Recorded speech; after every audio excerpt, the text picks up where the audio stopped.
Olá amigos do canal Mic TV, tudo sob tranquilo? Seja bem-vindo a mais um vídeo aqui no canal e hoje eu vou responder uma das perguntas que a galera mais faz em todas as minhas redes sociais.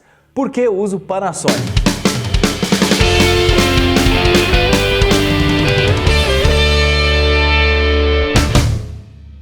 Antes de começar esse vídeo, eu queria dizer para vocês que esse vídeo não é patrocinado, eu não vou falar tanta coisa boa assim só da Panasonic. Por favor, deixa seu comentário aqui se você tiver alguma informação. Vamos transformar esse box de comentário aqui em um fórum para a gente evoluir, para a gente aprender mais sobre as câmeras. Deixa seu like. Se você é novo no canal, por favor, se inscreve aí também. Seja muito bem-vindo. E vamos deixar de enrolação. Por que eu optei pela Panasonic? Primeiro, na época que eu comprei, a Panasonic estava na GH4. E naquela época tinha a Sony A6500, a Sony A6300, tinha a Blackmagic, tinha as Canons, talvez mais alguma outra no mercado, mas era mais ou menos essas as que eu pesquisava. Naquela época, a onda era o Super Slow, então a Panasonic tinha 96 quadros e a Sony 120. Eu acabei optando pela GH4 porque os 96 quadros dele que ele gravava era intermitente, ou seja, ele não parava a gravação. Já as Sonys, elas paravam a gravação durante os primeiros 6 segundos ou 10 segundos, eu não lembro direito agora, mas ela cortava a gravação. E isso era uma coisa que me atrapalhava um pouco porque eu precisava gravar e às vezes, por exemplo, se tu vai dar uma manobra, alguma coisa, talvez ela dure mais de 6 segundos. Ou se tu vai fazer um fashion film para fazer uma parada legal, talvez tu precise de mais tempo do que 6 segundos. Então, esse foi um dos motivos que me fizeram optar. Outro grande motivo era a duração da bateria. As Panasonic, elas duram muito mais do que a Sony.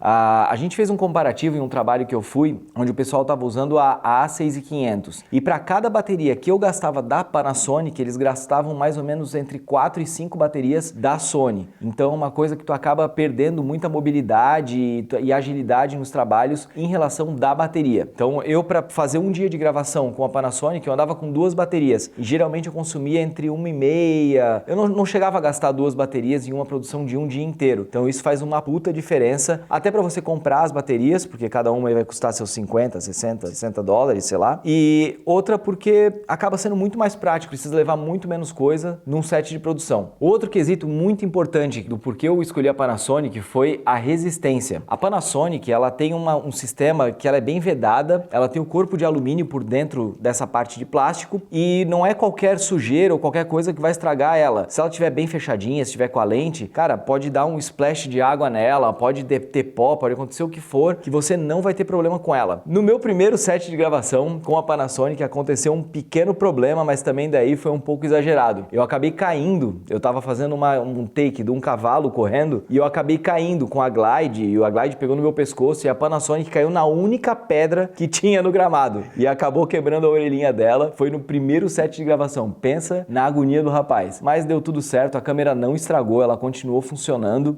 Como ela é vedada, acaba não tendo conserto para aquela parte que ela estragou, a carenagem dela não se troca, mas eu tenho ela até hoje, inclusive é com ela que a gente está gravando agora esse vídeo e ela, como vocês podem ver, tá aí firme e forte. Em relação à imagem, eu gosto muito da imagem, das cores, da textura da Panasonic. Eu sei também que a Sony é muito boa nisso, eu gosto muito dela. Porém, uma coisa que eu sempre falo para as pessoas que me perguntam é: saiba usar o seu equipamento, sabe até onde ele consegue chegar. Então, conforme tu vai aprendendo e tu vai pegando mais intimidade com o teu equipamento, tu começa a perceber todas as diferenças e as coisas que tu consegue chegar com ela já sem nem precisar ligar ela. Então, quando eu vou para um set de gravação, eu procuro deixar o mais certo possível para as condições da minha câmera. Se por um acaso eu vou gravar uma externa, alguma coisa à noite, eu já sei que ela não vai ficar boa, então eu procuro não gravar. Eu só gravo se realmente não tem outra maneira de gravar, daí eu vou gravar alguma coisa com ela. Mas se não, eu procuro chegar aonde eu sei que essa câmera aguenta. Uma coisa que a Sony ganha muito da Panasonic é em relação à baixa luz. A Panasonic, ela tem um sério problema, ela tinha pelo menos até a GH5 de baixa luminosidade. As Sonys, elas sempre foram muito melhores, a Blackmagic também em relação à Panasonic. Só que depois chegou a GH5S, que acabou sanando esse problema de baixa luminosidade. Ela chega no ISO 2500 sem granular, perfeito, é um ISO nativo dela inclusive, o 400 e o 2500. Tu pode subir muito mais que isso, que tu não vai ter problema. Se tu tiver uma lente clara, eu tenho aqui, por exemplo, uma 42mm 1.2,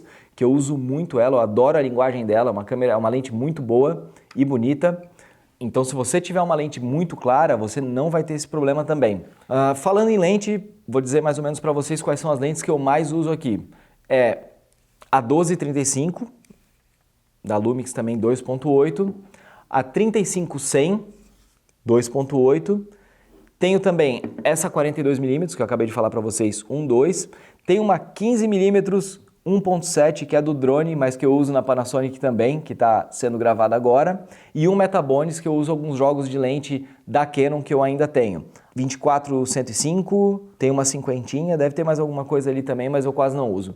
Então esse é o jogo de lente que eu estou usando agora. Em relação a menus, eu já acostumei com os menus da Panasonic. Tem muita gente que acaba se atrapalhando um pouco cada vez que muda, mas isso é meio normal até, né? Até quando a gente troca de celular, a gente acaba apanhando um monte para achar o menu correto, enfim. Então isso não é uma coisa que eu vejo tanto problema. Ergonomicamente falando, eu prefiro muito mais as Panasonic. Por quê?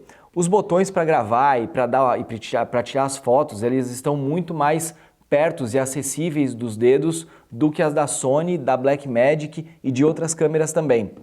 Acredito que a única que tenha uma coisa mais ou menos similar a isso seja a Canon, mas a Canon meio que parou no tempo naquela época e eu acabei nem pesquisando mais sobre ela. Esse foi um dos motivos até que eu acabei migrando para outro tipo de câmera. Antes eu usava as Canons. Então quando você for escolher uma câmera, procura sempre lembrar mais ou menos do que você costuma fazer como profissional. Eu costumo dizer que as câmeras elas são muito parecidas com um carro. Sempre tem uma câmera que é melhor do que a outra em algum segmento. Sempre tem alguma câmera que é a melhor da categoria em alguma coisa. Por exemplo, tu vai pegar um carro que de repente você tem uma família de 5 integrantes, você não vai pegar uma picape. Obviamente não, né? A picape cabe 2 pessoas e tem uma caçamba atrás. Já se você for um cara que trabalha e carrega um monte de coisa e fica sozinho ou trabalha sozinho, você não vai pegar um carro para 5 lugares, sendo que não vai fazer sentido para você. Você vai ter que carregar coisa, você vai estragar seu carro. Então você vai pegar uma picape. Então tudo vai de acordo com a sua necessidade e o seu estilo de videomaker. Se você é um cara muito de esporte, precisa ter tudo na mão e não pode ficar carregando muita tralha, a Lumix, no meu ponto de vista, é a melhor. Se você for um cara que grava muito em estúdio, tem tudo controlado, iluminação, enfim, tem a Blackmagic e a Sony que são muito boas e que provavelmente vão suprir muito bem a sua necessidade. Então preste atenção no seu estilo de gravação, aprenda muito sobre o seu equipamento e faça uma boa escolha quando você for escolher a sua câmera. Espero que esse vídeo tenha sido útil para vocês. Não se esquece de deixar seu comentário aqui, se inscrever no canal e até a próxima aventura.